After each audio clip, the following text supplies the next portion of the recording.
it's the goodness of God that leads men to repentance. It's not being driven by fear.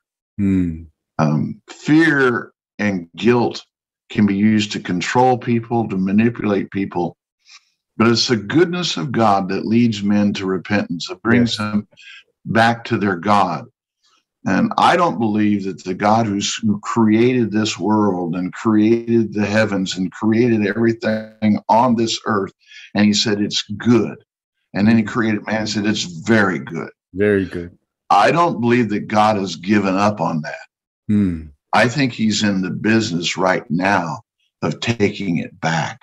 Right. And that the restoring, there will be an ultimate restoring. Yes, there's going to be a judgment. Yes, the devil's going to have to pay his price. Yes, God's going to act on these things. I don't deny any of that.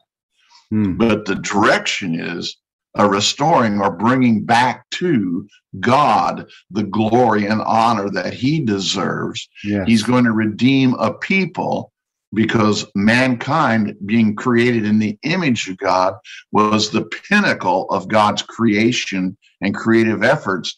And God's not going to throw that away or abandon it or allow the devil to take it. He's going to have his kingdom, his people, his earth, his heaven, and it's going to be to his glory and for his honor. And that's how it's going to become. And that's where eternity happens. Yes. People even have the idea they're going to spend eternity in heaven. Heaven's momentary.